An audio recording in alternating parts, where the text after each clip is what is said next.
This is Continuum Drag, a weekly podcast where we watch sci-fi, fantasy, and everything in between. This week, Doorways. Perhaps for every world where the coin came up heads, there exists another where it came up tails. A world where Hitler won the Second World War. A world where an Indian Columbus discovered Europe in 3 tiny sailing ships. A world where John Kennedy assassinated President Lee Harvey Oswald.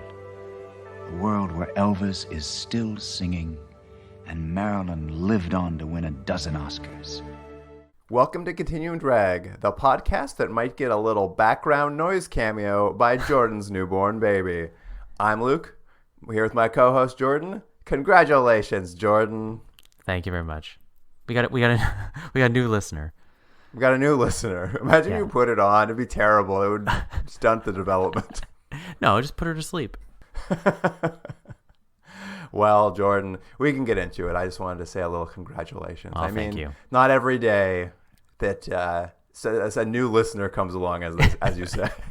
That's true. Even in between watching all of these episodes, I had time to make a baby. It's true. Amazing. I think it's very sweet that you named the baby after your favorite Secretary of State. Very cute. Who was that? Madeleine Albright. Oh, that's right. Yeah. That's who it was. I forgot about Madeleine Albright. How could you forget about Madeleine Albright? Yeah. Wasn't that, didn't John Goodman always play her on Saturday Night Live? Oh, I don't recall, but that sounds about right. Sounds about right, huh? Yeah. Sensitive. All right. Well, this week we're watching the TV movie / failed pilot for a show called Doorways.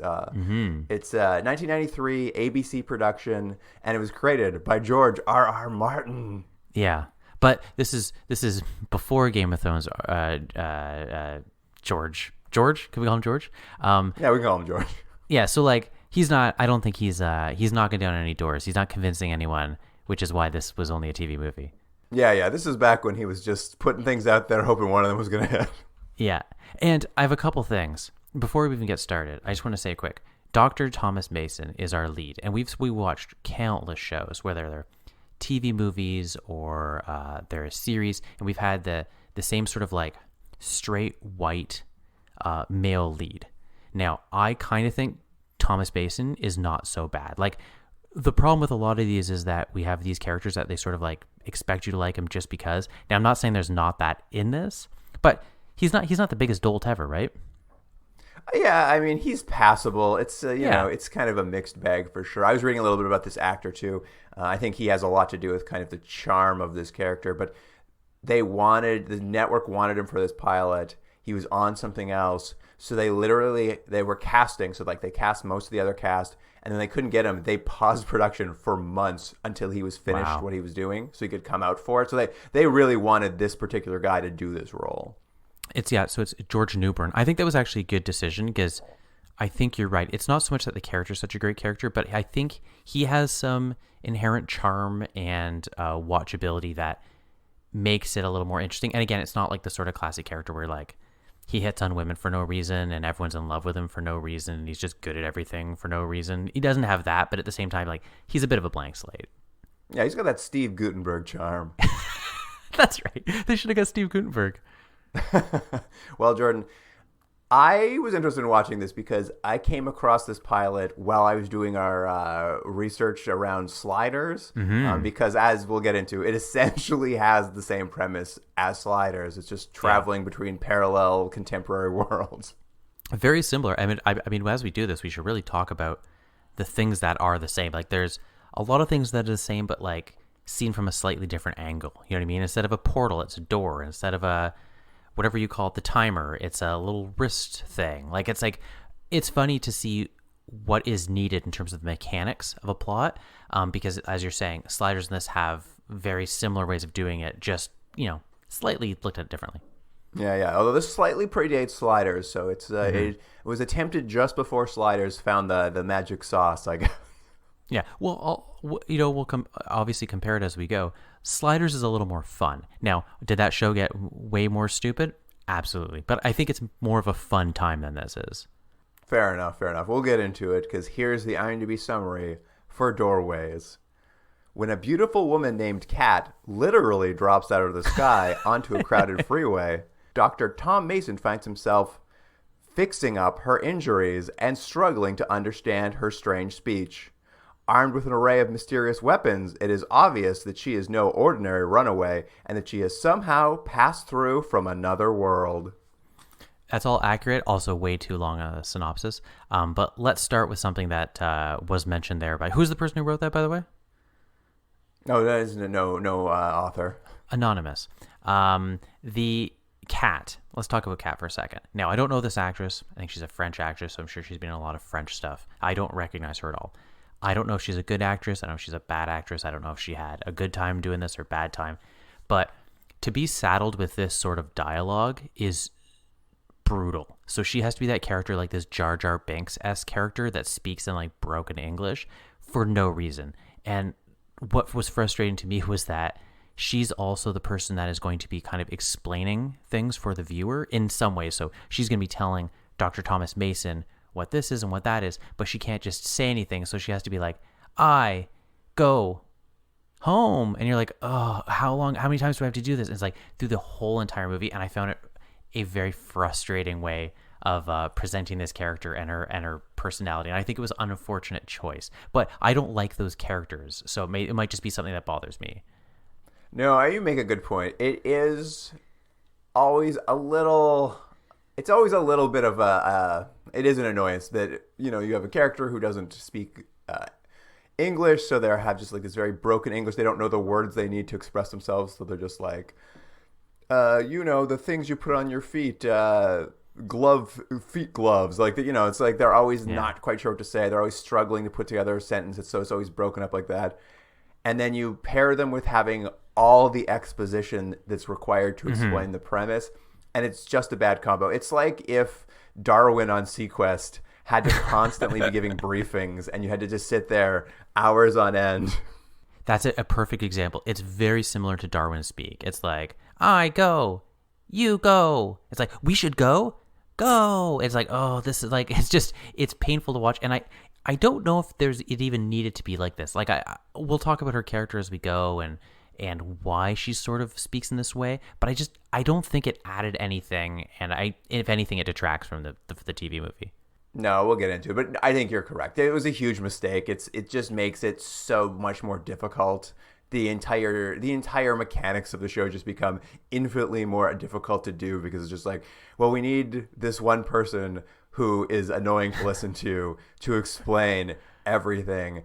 And they're complicated premises. So you need her to explain complicated premises. You constantly have the doctor be like, here's something that makes no sense to me. Like, I get it. Yeah. And not only that, we're going to open with a narrator discussing like infinite worlds and like what if there was different types of worlds and dimensions and what if there was doorways for that. I'm like, okay, I think the viewers got it. I don't know if we need this character to explain more.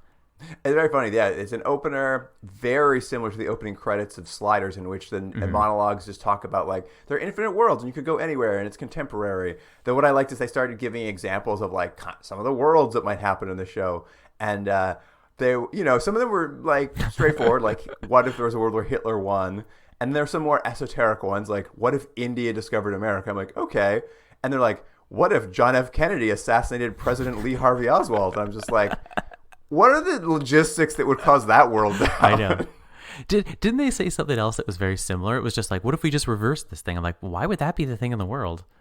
There may be other ones. I mean, some of them were basic. There's like, what if dinosaurs? I'm like, sure. Sliders also had that exact same thought.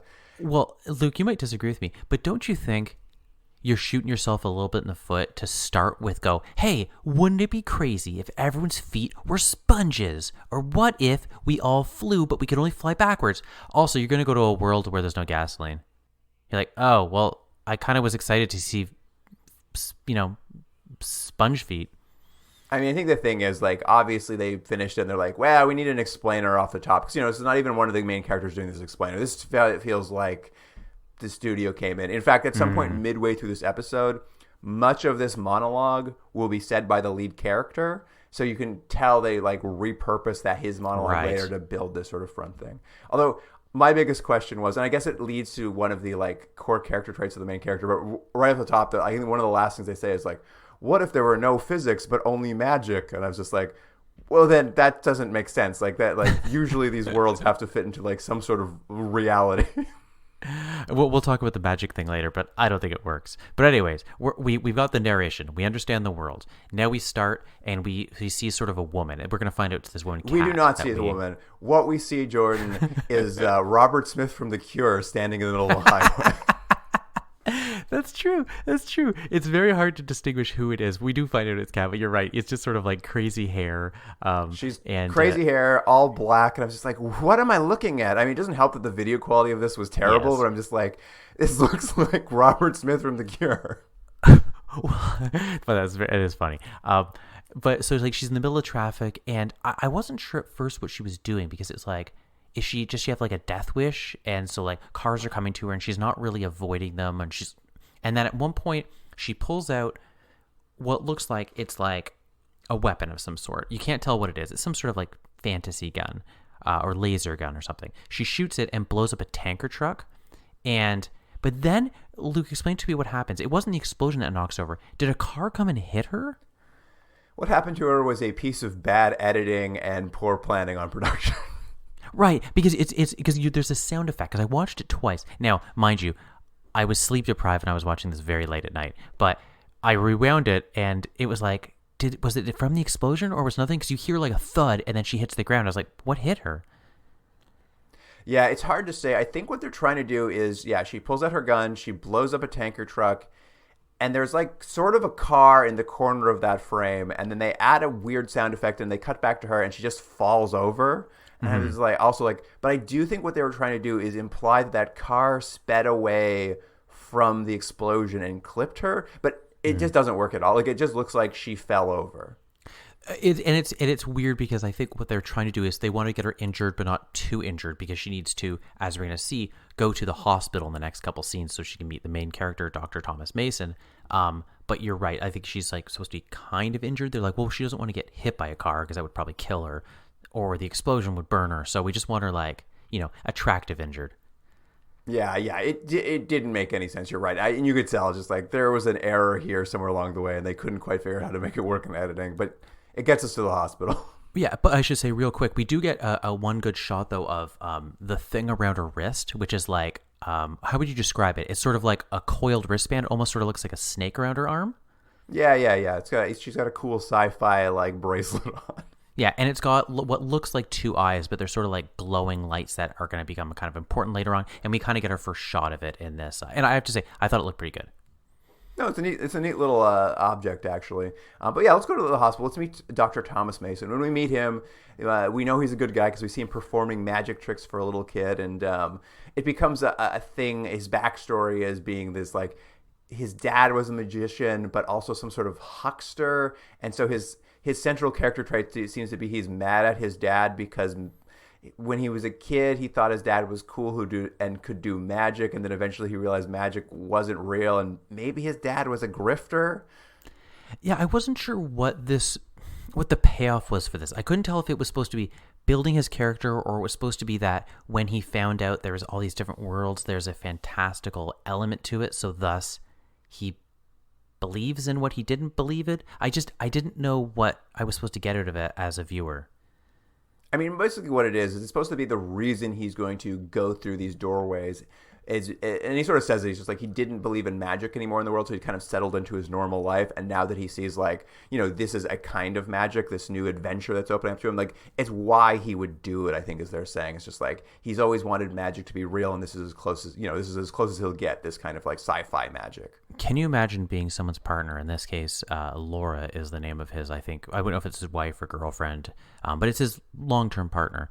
And can you imagine being that person and and your significant other has left to other dimensions? They're like, look, there's just no magic in the world between you and I, between anything. So I'm just going to go off to other dimensions and find that magic, that spark that's missing. It's a little insulting, isn't it?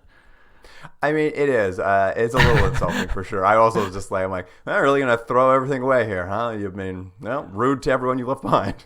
Well, it's an interesting point because a lot of times in these sorts of things, they will add something so you don't feel that with the main character, right? So there's not like a thing where you're like, oh, well, they were having trouble in their marriage, or she wasn't very nice, or his ex died, or something, like something dumb like that. But it's like, no, she's, as we're going to meet, she seems sort of like supportive and caring, and they seem to have a good relationship. And it's just like, see you later.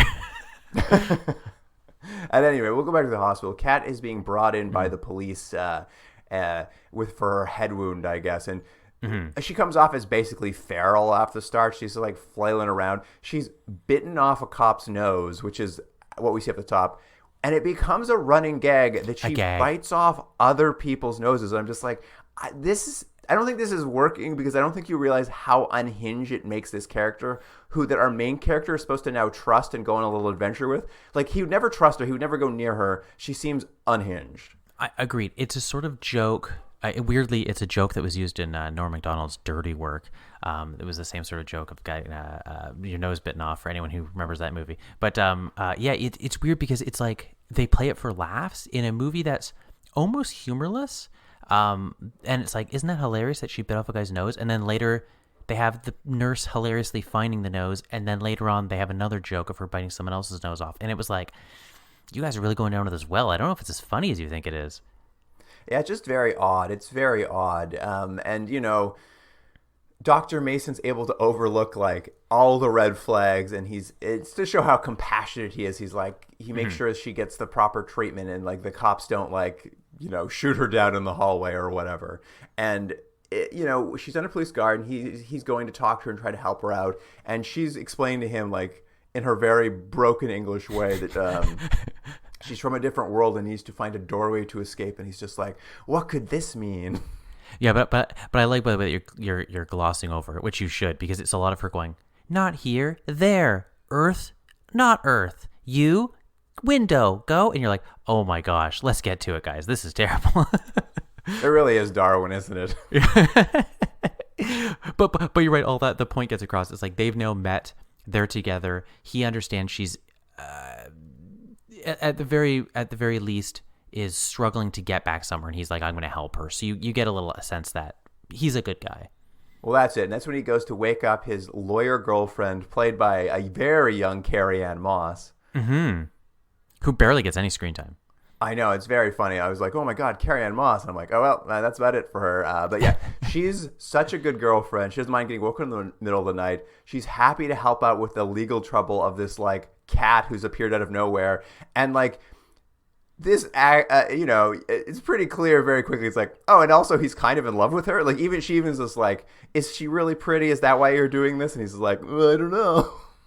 Well, it was weird because I actually, when we had that scene, I thought, oh, it was kind of like a cute thing. Like, she's like, is she pretty? And he's like, waffling because he's like, oh, she's pretty, but I'm not going to say it to my girlfriend, sort of thing. Like, ha ha ha, hilarious. But then later on, and this is jumping way, way in the future, and it's not going to spoil anything for anyone listening, but there's like a scene where they're like together, and he like touches her finger, and there's like a moment they like look at each other, and I was like, oh, are they supposed to be in love with each other or like feeling something? Because this will they, won't they is not working for me at all. No, it's definitely the case. Like, they started very early. Like, he's like kind of into her for some reason. I'm just like, seems deranged. Like, she's bitten someone's nose off, and you're just like, oh, she's kind of cute. Which is, I think, to your point, this actor is able to like make that work. But like, if in anyone else's hands, he would come off as a very creepy and potentially harmful doctor. Yeah, but you're right. I think the actor has got he has some charm to him, so you're sort of like, he's all right. But I think, is it here we're gonna meet our sort of villains? Yes, the stakes get raised as the villains show up. Okay, but let me ask you something. So we'll explain who these people are. There's going to be these bad guys, Thane, who I only recognized. It's Robert Knepper, I think his name is. He was from Carnival. He's a manhound, Jordan. He's a manhound. Yeah, he's a manhound. I forgot he said these. I'm a manhound. I was like, what? But do you think this was needed in terms of the show? Because part of me, I'm not sure how I feel, but part of me thought the idea of learning there's another world and going to another world and being that fish out of water and trying to figure out how to navigate your way through that and try to get home, that seemed like maybe enough. but they've added this other element of these people chasing. And again, it reminded me of Sliders, but later Sliders, where they added those. I can't remember what the villains were called. Those like aliens that chase them, and it's like, is this they weren't needed? aliens? They were Cro-Mags. Cro-Mags. It's like the Cro-Mags. It's like, is this adding to the drama? I guess it adds tension. There's more happening, but I don't know. I don't know if it's as effective as they think it is. I feel like we could have had more time learning about the characters and the psychology of having to deal with the magnitude of understanding that there's these different worlds and trying to find your way home. I think is maybe enough, but perhaps I'm wrong, and they do need this sort of big bad to come to. Well, the problem would be, Jordan, I think, is without those bad guys who show up, there's nothing to drive Dr. Mason into the series. Because if he just met Kat, and Kat, like, even if he's like, I really want to help her because she's not crazy, I can tell, he wouldn't go with her. Like, there'd be no reason for their adventures to continue. Like, the only thing these people do is kind of force him into a position where he has to continue on the adventure. I guess that's true, because he doesn't really have... he sort of just reacts throughout this, right? Like he doesn't push things too much. He doesn't like create any momentum in the episode. It's just, oh, is it a crazy situation? I guess we'll respond to it. Yeah. I mean, you could probably put a different villain in there that, I think that might have maybe took out some of the like many spinning plates this episode has. But I think they did it because. And it's just a weakness, I think, of the episode is they're just like, they didn't have anything to compel him forward. So they needed something so bad to come along to really push him. Well, let's talk about Manhound and his two friends who I think one is called, I love that his name is Thane. You're like, cool. Like what an alien, mysterious name. And then, and his person with him, Diana. I was like, okay, sure. Here's Gregory, his other friend. Well, what I like is they're traveling with Zane's master, who the video quality was low, but he appeared to be a sentient smoke cloud living in some sort of like giant floating UFO, and then later in the episode it reached out and had like a weird slimy skeleton hand, and I'm just like, what am I looking at? I know. It felt like this was something we were going to learn about later, and I think we probably could have just left it if this was going to go to series where it's like he keeps talking to someone and someone is commanding him, like Emperor Palpatine or something. I just think it was so weird that he's on a mission, but then his boss is also there the whole time. I'm like, well, why don't you just take care of it then if you're there with him? And his boss, it's so big. Like, it's such a big, bulky, floating thing, and like a big glass tube. And like, I still don't. I just kept calling it a sentient smoke lived inside of it. So it's so weird. It's all just so weird and so like unexplained. And I'm just like, what? I don't understand what's happening. And it's just like, and I couldn't tell if it was male or female, or maybe it's not, maybe it has no gender. And it was just like, this world is much like ours before the cleansing. You're like, what's the cleansing? You're like, don't worry about it.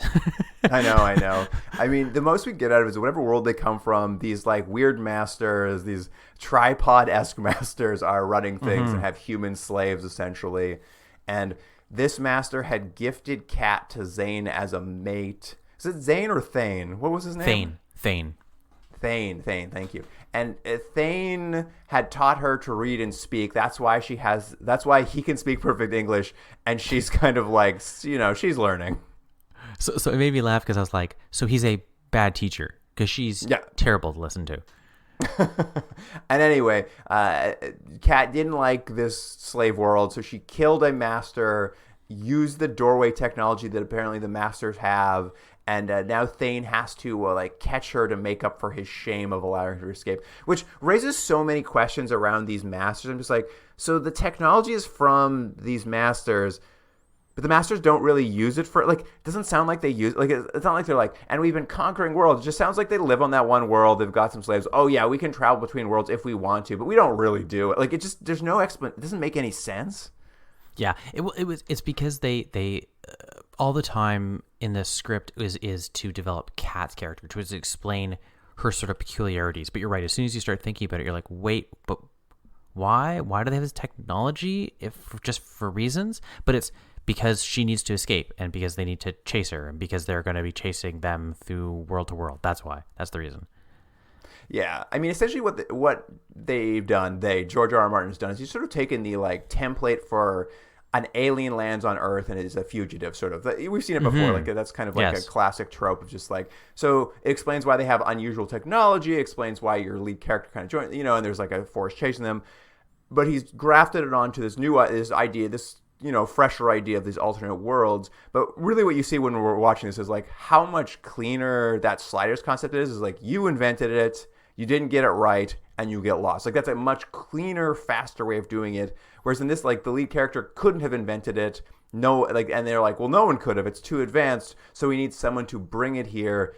But if it's from an alternate Earth, it just raises a lot of questions of just like, well, if these people have it, like, what are they using it for? Why do they have it? And they just like, I mean, it doesn't quite make sense. It's an easy criticism and maybe not a fair one to pick at what could have been better. But even just as you're talking, it's like it could have just been Cat accidentally was killed in traffic, and somehow Dr. Thomas got the technology. Maybe it grafted to him or something like that, and now he is forced and he is sent into this world, and he's still discovering, what is this thing? Why is it stuck to my arm? Why am I doing this sort of thing? And he would still have that sort of fish out of water sort of thing, but you're right, it would actually be cleaner because one, you wouldn't have to hear Cat go, me, door, me, and you'd also remove all this backstory that's not needed, or you could add it in later on. He could find out in episode 10 who Cat was. He could find out in episode 6 who Thane is and all those people are. This, again, maybe not fair for a pilot and also 30 years later picking at it, but you can see all the good ideas, and you can also see that like this probably could have used a cleanup and a few more rewrites. No, and all I'm bringing it up is to say is just like, it's hard, like it's an interesting concept, and you can see a different person trying to break the same idea. And if you compare it to that Sliders pilot, like you can just see like they had the same premise and just like figuring out how to activate it. And like this is just a different version of using that, a different version of trying to activate it. But you can see how it's a lot less clean as a result. But you're right, like there's a lot of ways. I kind of like that. Like you could have done a similar thing as like almost Sliders, like what if Dr. Mason goes to work on somebody who got hit by a car and it's him, and he's just like, well, this looks just like me, and he's got this thing. And now what you're done is like basically he's like the person he's meeting is the traveler who invented it or whatever, and now you've got a cleaner way into it, right? This is what I mean. It's just like you can feel it's just like it's a work in progress, and you can see the ideas starting to percolate, but they're just a little uneven. Like you doesn't feel quite as clean as it could be. And I think things are intercutting at this point, but while we sort of beat these characters, we go, okay, they morph into worlds through these doorways. They're going to be chasing them. And at the same time, Thomas, I think, in the hospital finds that Cat's gone. And this is when he meets Traeger, right?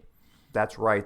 He comes back because he talked to his lawyer girlfriend about getting her some help. He gets back, and there's no record of Cat anywhere in the system. There isn't even a record of a car pileup on the highway yesterday. And he's just like, this kind of conspiracy could only be done by the Federal Intelligence Bureau. And so shows up character actor Kurtwood Smith. Yeah, and he's great, as he always is. I think he's a great pick for this. And best part. Yeah, and he's got 2 roles in it, which was like, yes, double down, give him 2 roles.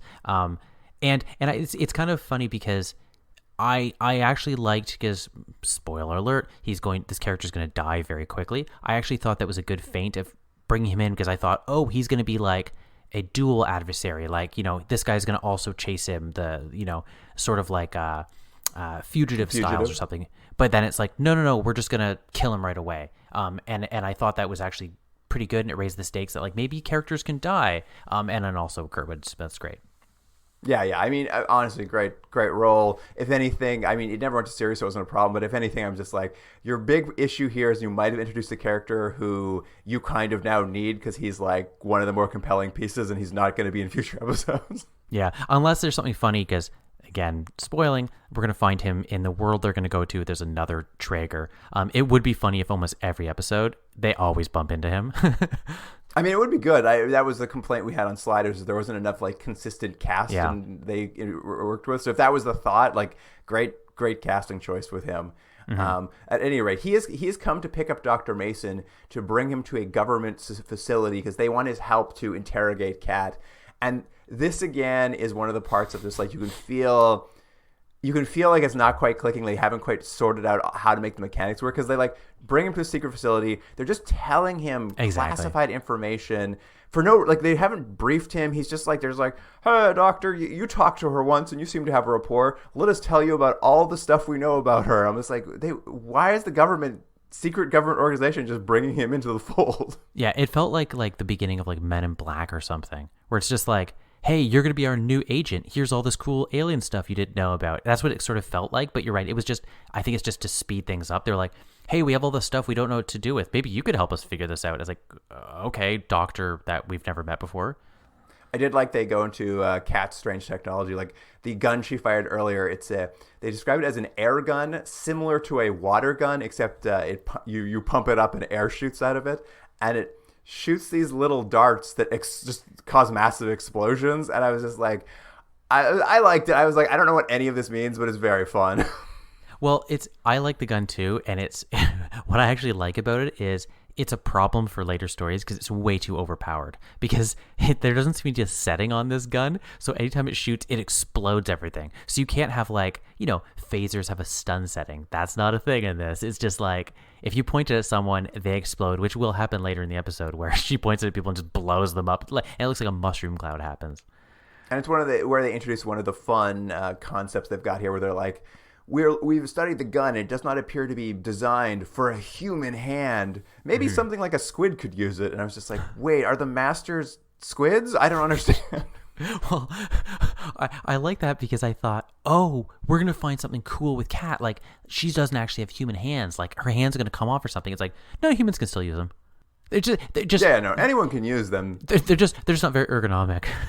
Yeah, exactly. That's literally all it is. And they talk about her like little light up bracelet, or I believe as Kat refers to it later, it's a geosynchronator is what she says it is. Yeah, and it does a couple things. One, it lights up yellow. Apparently, whenever I think it's supposed to do when danger is coming, but I think it's anytime Thane is getting close. Because they're connected in some way. Doorways opening and closing. Yeah, and then but the blue is when they're getting close to a doorway, right? That's when it goes blue. I think so.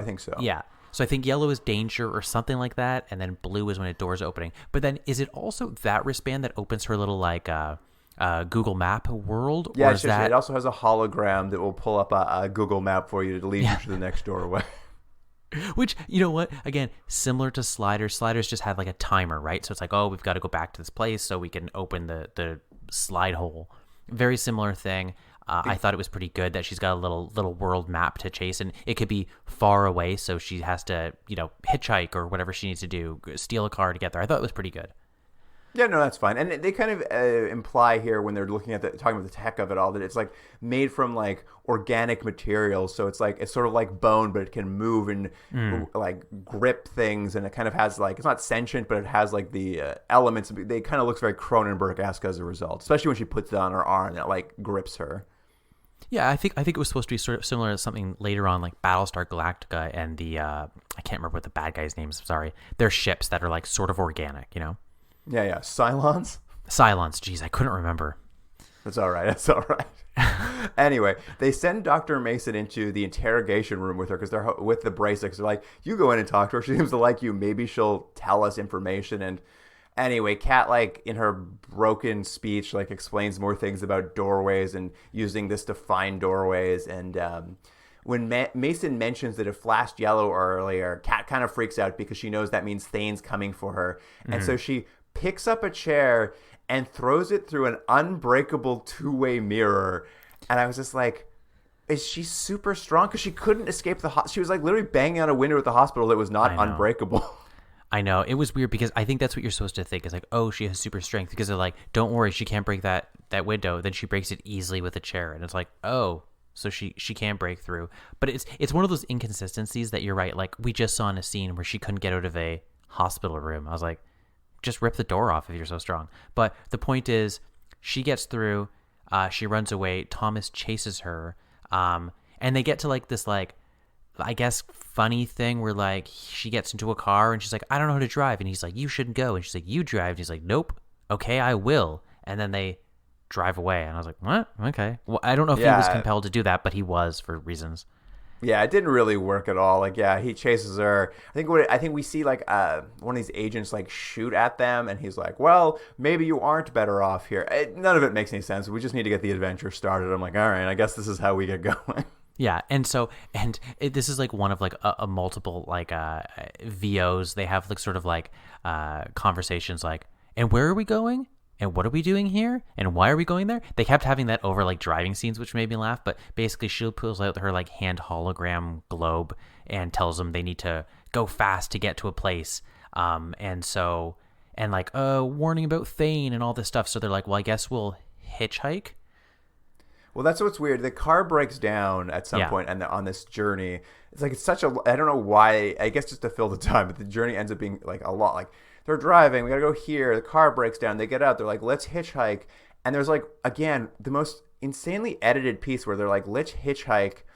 And Kat pulls out her gun and points it at a car. And what we see is the car like slamming on its brakes and stopping in front of them. And then we cut and we're like, I was like, oh, well, looks like they just stole the car.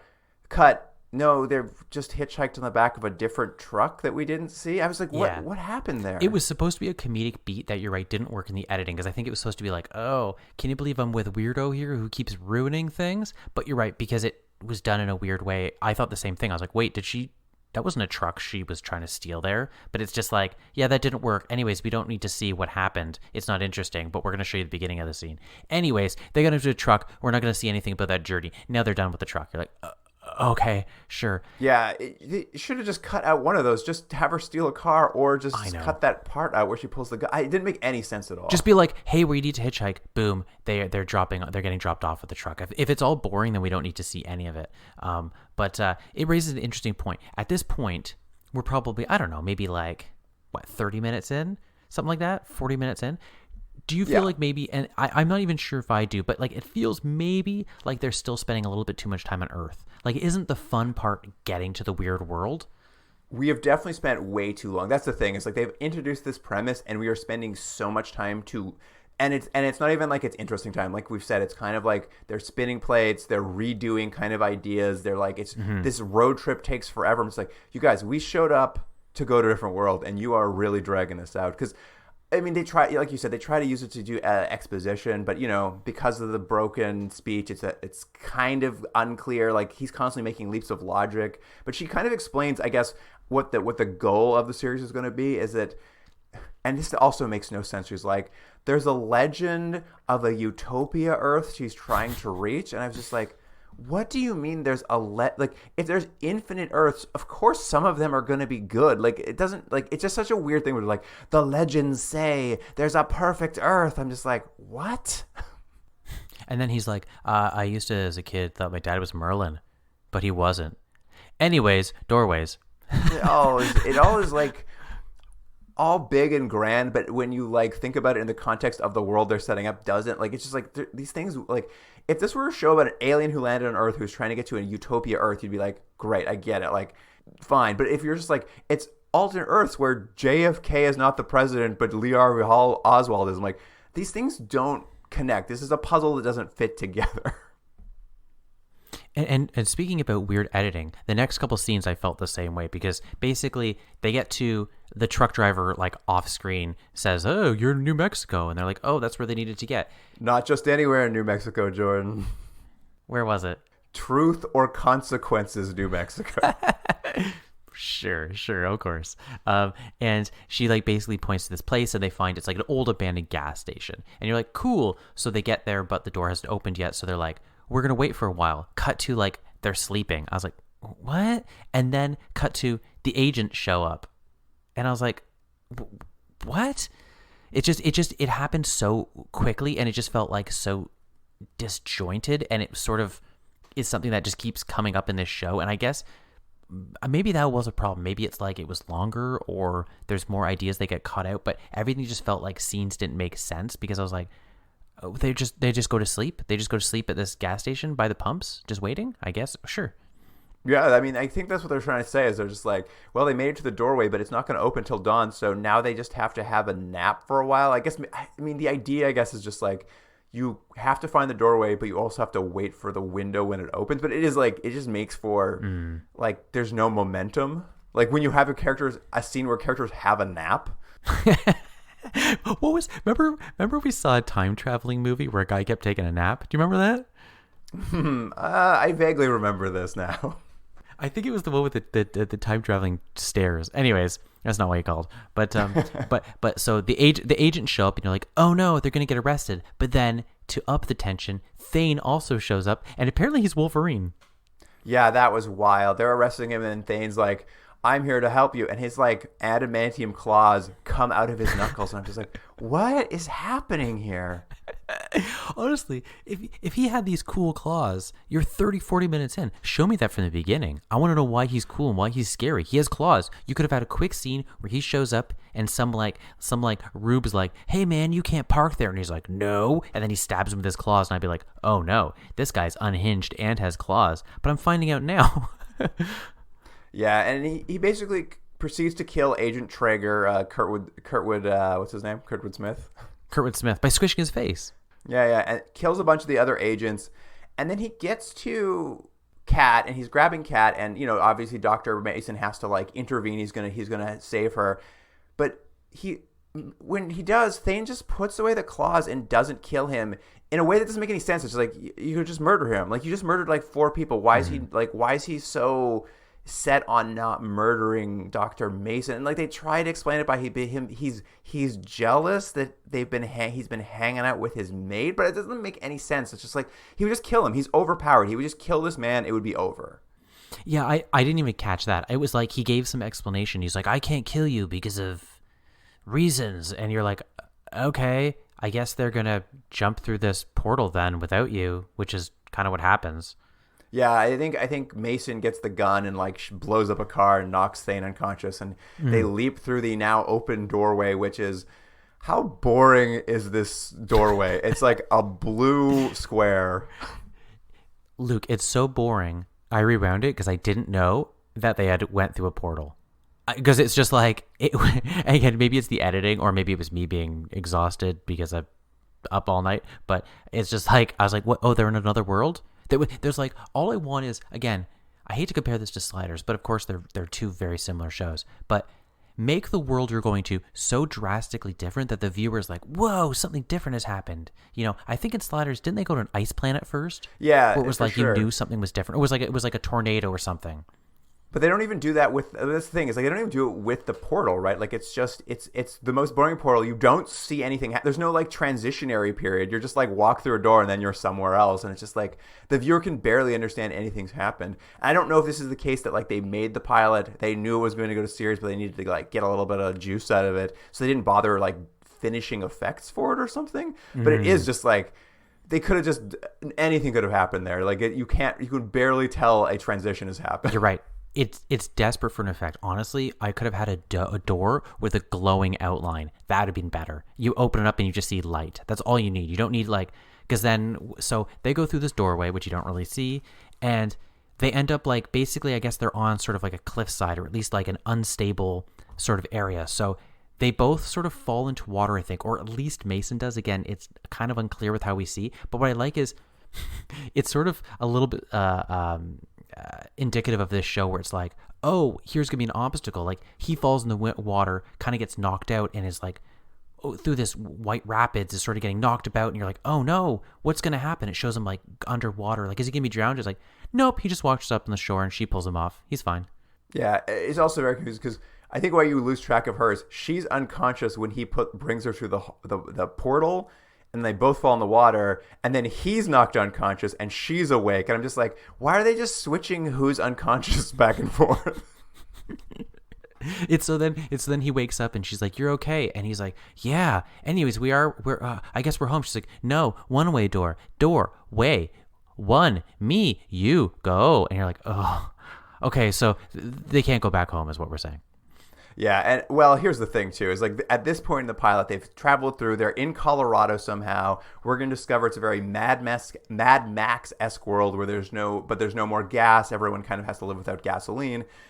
And she keeps explaining to him, it's like, no, our world, he's been piecing together broken information I know. from Expedition Ultimate. He will spend the next 40 minutes unable to understand that this is not his world, despite the fact the first thing he meets is an Airstream trailer pulled by horses that opens fire with a mounted machine gun on him, and he's still just like, you'll take me to Colorado, right, where everything's normal? Like, it's weird you have like anti personnel weapons, but that's okay.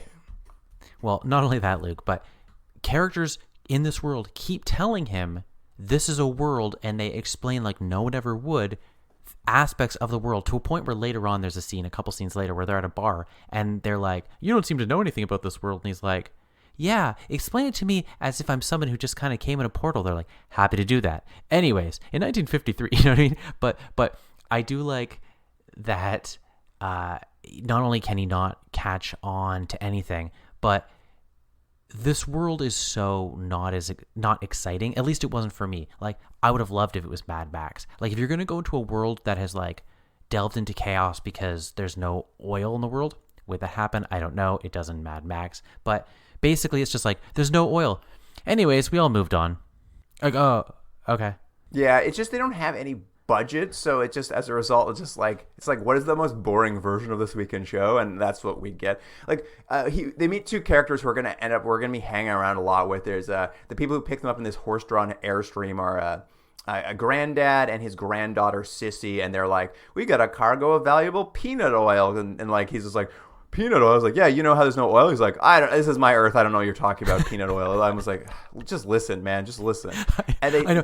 He's like, oh, yes, peanut oil. Because you know in this world, there's no oil left, and peanut oil is all we have, so it's very valuable. So we're selling. He's like, don't care. Don't want to hear about it. yeah. This is my Earth. I'm going back to the hospital. What we do come to learn, as you said, they get to this bar, and like someone will give some exposition there. But with this Earth, how it works is 15 years ago, there was an oil spill. Scientists created a microbe to clean up the oil spill. They released it, but the microbe just ate every oil product in the world. So I think at some point we see him pull out his credit cards, but because they're made of plastic, they just like crumble to dust kind of thing. And the idea just being like, there's a microbe now that just eats all oil. Interesting idea. Is it an interesting enough world for us to go into for our first episode? I don't know, unless you're going to have like some sort of environmental slant message like Star Trek would have done or something like that. Like, okay, sure. But like, that's not really what they're doing. Like, they mention it and go, anyways, bikers use bicycles now. It's just visually uninteresting is the problem. It's not a bad episode potentially, but for a pilot, it's just like visually not very interesting to look at, and it's not very evocative. It's just like, it feels like now what we're watching is just like, oh, is this a pilot for a like future-y Old West show? That's what it feels like they're setting up. Yeah, and again, I'm all for a Western episode and old Western time, but they go only halfway, and it's like the show's like all half measures. So it's like, did things kind of become like the 1800s again? Not really, but like kind of. But that's not what the show's about is the problem. Like, this show's not about a futuristic 1800 show, which is that's what it feels like now. The pilot's a setup for that kind of show. Like, the future is about going to crazy world, and like, we're not in a crazy world. We're just in like a kind of weird world. Like, it's not different enough to like establish the concept. Yeah, fair enough. I don't know. Anyway, whatever. You're right. They end up at this gas station that's been turned into an Old West saloon. The alternate Earth agent Traeger is working there as a bartender, and Mason recognizes him, but he's like, how do you know me? And that's not my name. But we'll come to realize he's actually an undercover highway patrol officer or something. We'll get to that later.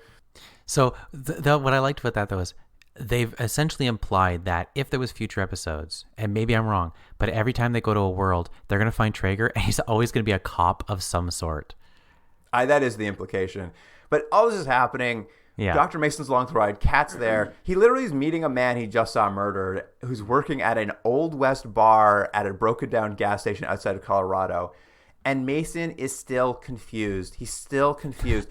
Kat has to take him to the bathroom, and in broken English, she points at a mirror, and then she points at his reflection, and then she points back at Mason, and just points to the mirror and Mason, points to the mirror and Mason, and he's just like, oh, I understand. This is a reflection of my world. I'm like, how is this the thing? Like, it's just her pointing at a mirror, and he's just like, that explains everything to him. I'm like, I don't understand what's happening. Yeah, and maybe it would have been, I don't know if it would be better, but maybe it could have been played for laughs about how slow he is on the uptake. But you're right, it's like, God, we have to have another scene of him still not understanding. And I understand, like, I get in if this was the real world, it would take a long time to convince you that you're not in your reality or in your world. But this is a TV show and it's supposed to be entertaining. And I can't have a character for 45 minutes just go, where am I? Who am I? It's like, we need it to go faster because it's a TV show. We just do. But the thing is, we spent all that time on that road trip doing so much exposition where he understood. He understood what she was saying. He didn't necessarily 100% believe it, but he understood what she was getting across was that she's from an alternate world. And then when he gets to an alternate world, one that's so clearly different, it's like he's never heard an explanation. He's just like, he cannot piece it together for himself. Yeah, but regardless of that, we're at a point now. She's got a wristband. Uh-oh, it goes yellow. Means Thane is showing up. They got to get out of there. But there's no cars. They don't think they can make their own foot. So they're like, you know what we'll do? Where they have like a long conversation about whether the morality of stealing someone's horses, because that is the major mode of transportation in this world. So while they're having this conversation, should we steal this horse? I think she's for it, and the doctor or whatever his name is not. And while they're doing this, that's when we find out that Traeger is an undercover cop of some sort. He was a U.S. Marshal or something? Highway Patrol, excuse me. And he's got like a shotgun on them. He's basically like, yeah, you're under arrest and for trying to steal horses. And they're like, uh-oh, Spaghetti-O. Yeah. I mean, we haven't talked about that much. This is like, it really comes up here, but like they're trying to show like the only character trait for Kat is that like she's hyper violent in her need to escape, and Dr. Mason's like, no, you have to follow the laws. Like this is their back and forth. So yeah, but this is what gets them arrested. Yeah. And I think there was, again, something's like just everything's very close in this, but there's something kind of off. And like this idea of like them getting captured, getting separated, and one is like, it's like an old Western, and they're like, he's riding him out on the horse and stuff. I'm like, that's something cool, but it's like, again, it's done in like not the weirdest way, but like the most uninspired way you could possibly have everything presented. Yeah, it's a bit of a mess. Like you can see what they've done is they're like, instead of going to a different world, they just have like switched genres more than anything. So like they want like, now it's all Western themes, and it's just like, okay, I guess so. You're hitting all the beats, but like it's just hitting the beats. Like you're barely giving us any more than that. And like as you said, Traeger's taking them to Colorado. It's that classic scene where he rides horseback and they walk behind him, kind of hands bound with a rope tied to the back of the horse. Seen it a million times.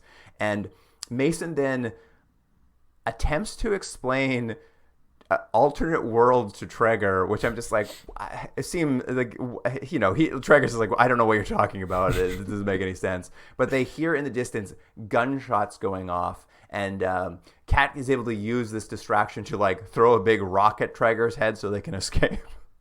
Yeah, edited in again a way where I had to rewatch it to be like, how did this happen? But yeah, she throws a rock, hits him in the head, knocks him out. Then it's weird because they get the gun on him, and then they basically were like, well, we're good guys, so here's your gun back. And then I guess we're supposed to think as a viewer, oh, he's fine with them now, so that's why he's not trying to catch them, because he knows they're good people because they didn't kill him?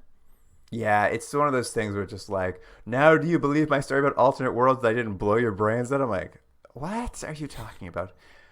Again, and we'll get to this next scene too. This is also a problem of just like this pilot's not quite ready yet, is that grandfather and his granddaughter Sissy we saw earlier now get solo standalone scenes, even though we barely got to know them. Like they become now full-fledged characters in the episode, even though like I don't know their names for the most part. I only pick up Sissy's name very late in this episode. But what we're seeing is those gunshots are coming from that horse-drawn airstream. Last night at the truck stop, Grandpa picked up a woman. She picked up an older woman. I don't know why. It's like he's just like, she listens to me, so let's bring her on the thing.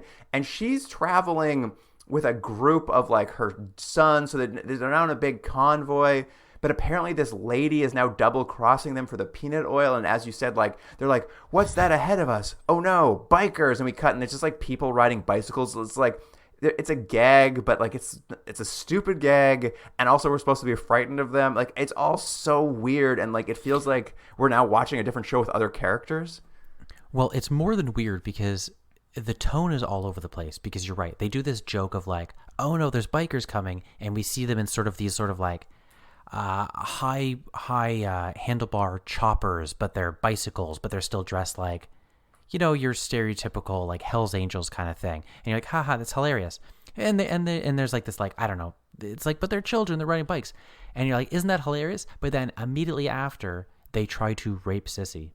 And you're like, and at first I was like, that's not what they're doing. And it's like, yeah, it is. Yeah, that's just it. They're stealing Grandpa's oil, and then like the woman who's betrayed them is just like gives her sons just the go ahead to go chase Sissy down and sexually assault her, and like then she shoots Grandpa in the stomach and like leaves him on the ground to die. And I was just like, what? Like, I don't know these characters very well. The tone of this show hasn't been this grim before, and now it's like super grim. And you're right, just after our joke about bicycles. Anyway, Sissy runs through the forest. The sons are in hot pursuit. She just randomly bumps into Kat in the middle of the forest, and Kat proceeds to shoot the air gun and explode the guys. And I'm just like, okay. Cut back to the convoy. The bikers are all scared away by the explosion. And then Traeger pops out of nowhere. I don't know how he got there either, and he shoots the lady dead. And it's just like, oh, okay, so they've saved them, sort of, except Grandpa's still shot in the chest. And Traeger's like, don't worry about that. Grandpa's not dead yet. There's a ranger station near here we can go save him at. Cut to a hot air balloon. I know. There's so many scenes, and it seemed like how we're describing this in such a disjointed way, but that's how this pilot is. You're just like, I kept thinking I've just missed something, so I would go back a couple minutes and go, oh no, I didn't miss anything. It's not very cohesive. So yeah. So what this is I guess it's like the U.S. mail. It's the postal service. They use hot air balloons for reasons, and now that's it's how like they deliver that Kevin Costner movie, the Postman. That's right. It's like the mail has to go, and they have this whole line about it. And basically, they were like, well, we need to separate the characters for no reason. So they take Kat goes with Grandpa and Sissy, right, in the hot air balloon. On the hot air balloon, yeah. Can't take any more weight than that, though. And then Traeger goes with what's our main character's name? Dr. Thomas Mason. Not in a hot air balloon. Yeah, well, they can't take them all in the hot air balloon. So the Mason and Traeger are like, okay, well, we'll just walk to Denver and meet you there. And I'm just like, what is happening here?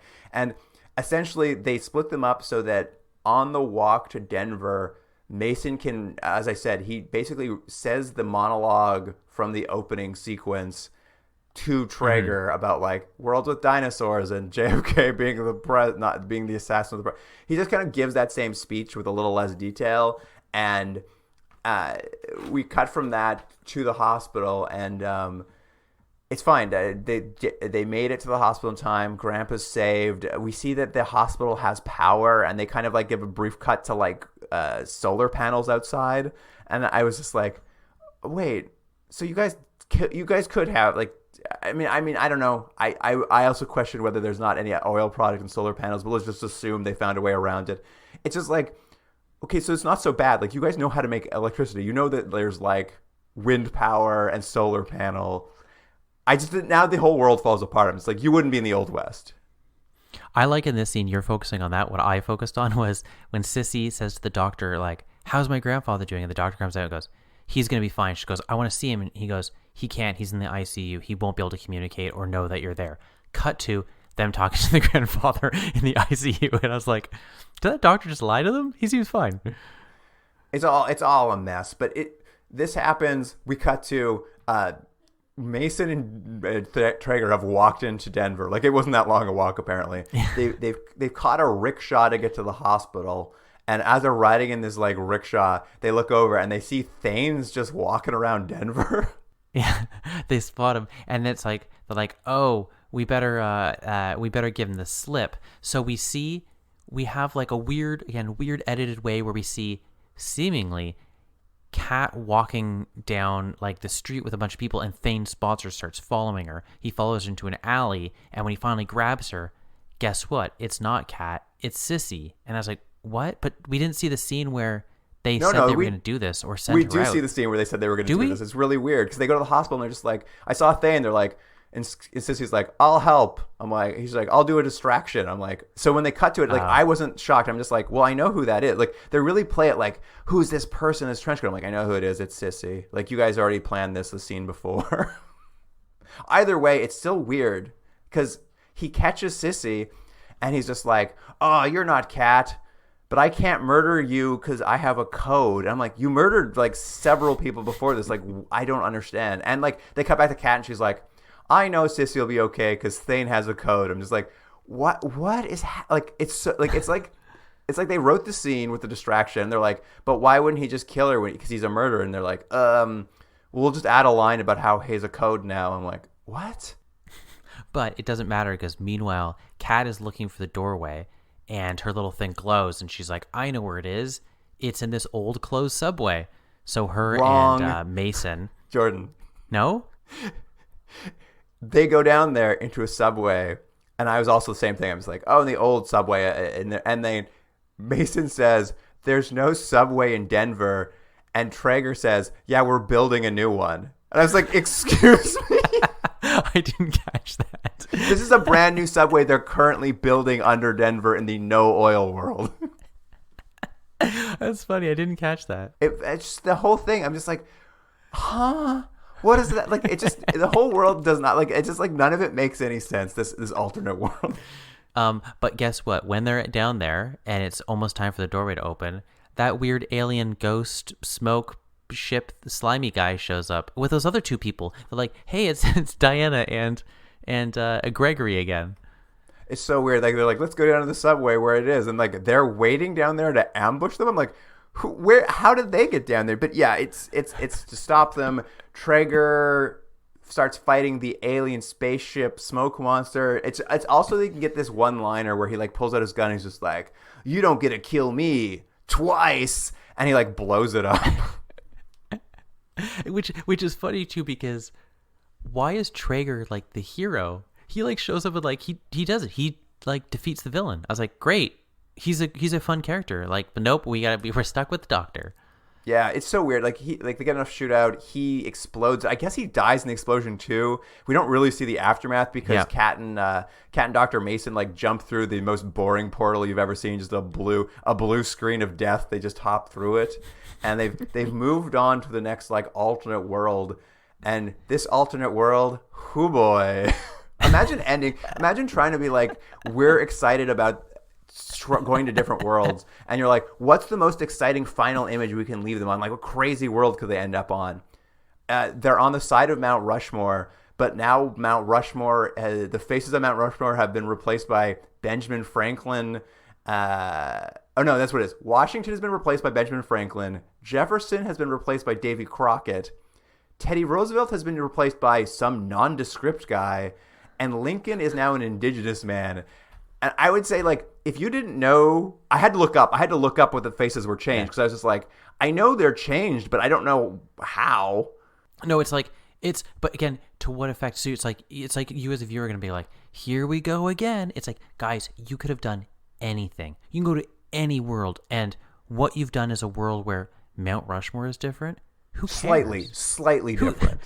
Who cares? Who cares? That's the thing. It's like, even if they got to Mount Rushmore and they knew it was Mount Rushmore and it didn't have any faces, that's just as exciting. Who cares? What does this matter? Well, that's what I mean. It's just like, obviously, the more exciting thing would be like they go to a world and you see like flying cars or something. That's exciting. But let's even just like float the idea you end up somewhere and Mount Rushmore is different. That's going to be the exciting thing. Those faces need to be like goblins or something. They need to be so insane. You're like, what is this world? But instead, it's just like slight variations of people you do recognize. Some of them you don't recognize. But if you don't know Mount Rushmore that well, you might just think, is Mount Rushmore. Like, it's so slightly different. Luke, I love your goblin idea so much. That's all I want. And now I'm changing my memory. And if anyone ever asks me about this show, I'm going to say at the end, it's Mount Rushmore with goblins.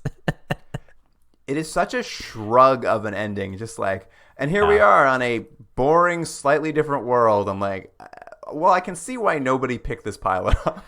And you're absolutely right. That is the lasting feeling you have, is you're like, this is your swing? This is the best you have? Like, you're supposed to be hitting for a home run, not a bunt. And it's like, again, even like I can almost forgive, like they're like, oh, we have budgetary restraints, we'll do Western world, okay, but like they sort of like half-assed it. But at the end, it's like you could do anything. If this weird composite, I know it's not CGI, but whatever they've done, some matte painting thing, so do something crazy, anything. Yeah, this is your most exciting moment. This is your hook, and this is what you chose to do. Yeah, it's just like, it's such a bummer. And I know we kind of like crap on this as we went, but like there's some pretty cool ideas. And again, like you said, similar to Sliders, I think the concept is pretty sound, and there's a lot of fun you could have and a lot of adventure and a lot of, even if you want to have moral tales or you want to have comments, you can do that. But they've chosen to do sort of none of this. And it's like, but why are you making this TV show? Are you interested at all? Because it doesn't seem like you are. And as a viewer, why would I keep watching this? Yeah, well, do you want to get into ratings, Jordan? How are you feeling about Old Doorways? I don't know. It's like, it's a weird thing because like I didn't really like it, and is it bad? I guess so, but it's like, it's more just sort of like bleh than anything. So it's not like, it's not the worst thing is that like attempted sexual assault. That's the worst thing in this. I'm gonna give it like a 4 out of 10. It's just like meh. 4 out of 10. I mean, this pilot makes the pilot to Sliders look like Citizen Kane by comparison. That is true. Like that pilot to Sliders was so tightly rewritten and like compact. I don't think it was a perfect pilot by any means, but it was like really good, a really compelling pilot. And this is like almost the opposite of that. It's just like, what's the least compelling pilot we could make? You're right. I think the concept of alternate Earths is clearly like ripe for like a series. You can tell watching this, like it wets your whistle just enough to be like, this is a good idea. Why aren't you doing more with it? And like, huge mistake with the cat character. That's a huge botch. Just like having her, like you said, like speak like Jar Jar Binks, speak like a dolphin from Sequest, and have her have to give all the explanation. Huge mistake. Just a massive error of judgment. The world they go to is so dull and like not evocative of the premise of this Western world. Like that would be a good episode, but it's bad for the pilot. That insane ending of just like, it's Mount Rushmore, but like a little tiny bit different. It's America's still basically the same, except maybe we treat indigenous people better. But like even that's just like, who knows? Luke, may I counter though with how great the doorway looked? Oh yeah, blue doorway, blue the blue screen they put up on set to later compose it in a portal of some sort. I don't even think there was a sound with it when they went through. Like, give me like a... Didn't even bother doing a sound design. It's true. So it's a botch. I mean, and yeah, Dr. Mason, the actor's fine. He's got a bit of charm to him, but it's a blank. It's a blank slate, like you said. I don't know. I'm gonna go 2. I don't think there's a lot to work with here. Yeah, not great. Well, Jordan, that was a bit of a disappointment. I was kind of excited to watch possible alternate Sliders, but as I was watching, I'm just like, no, they pick the good one. They pick the right one. It is funny though, because like, you know, we spent quite some time watching Sliders, and it's a show that sort of like, I think we both felt kind of got progressively worse. But to your point, very good pilot. And when you do compare these, it is like apples and oranges. You're just like, oh, they picked the right show. I know obviously it was different networks and stuff, but like, yeah, the right show got picked. Absolutely. So yeah, that was the fun I thought of watching it, but it was in the end, I'm just like, not much going on here. Like it's a pretty empty vessel. At any rate, that kind of wraps up the show. So let's talk a bit about bonus episodes for charity, which is our initiative where, you know, we watch a lot of series. Some of them we take the escape pod from because their ratings fall too low. Some of them we'll be doing best of runs, so we just skip through the top 3 episodes of each season and end up missing a whole bunch of episodes. Sequest, for instance, we missed that dolphin talking more times than we saw it talking. But this is an opportunity for you to listen. If you're like, there's a show you watched, you skipped an episode, I really like that episode, or I think it's an interesting episode, I think you guys should watch it. This is your opportunity to get us to watch it. We've got a list of charities on our website, all picked by past guests, so they're curated by past guests of charities that are close to their heart. You make a donation to one of those, you send us the receipt, you'll let us know which episode we skipped that you want us to watch. We'll go back, we'll do a little charity episode for you, put it up on the feed, everyone gets to hear the bonus episode. All the details are on the website, continuumdrag.podbean.com. Go there, read that. We have some, get all the details. That, you got to read about whether we can find the episode or not, those kind of things. We also have a list of all the episodes we missed if you want to just dig through that. It's all there on the website. And, of course, if you have any questions, email us, continuumdrag@podbean.com. Nope, continuedrag@gmail.com. There we go. That's the email. We can answer any other questions you've got. And of course, as always, on social media, Instagram, Twitter, Facebook, we're going to have clips from doorways. It should all just be Kat explaining things. Mirror, you, me, mirror, reflection. You get me? Understand? Yeah, we'll just do that, and you'll be like, oh, makes perfect sense. I understand what this show's about. Yeah. But you definitely won't see an interesting doorway they slide through. You can find all of the clips, though, at Continued Reg the handle. Go look for it on social media. And that about wraps it up. So, listener, thank you for joining us. And Jordan, congratulations once again on your new little baby. Thank you very much.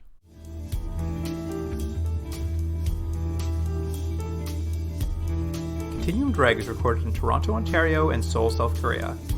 Theme music by James Rick Seidler. Produced by Jordan Delick and Luke Black. Special thanks to Aaron Yunes.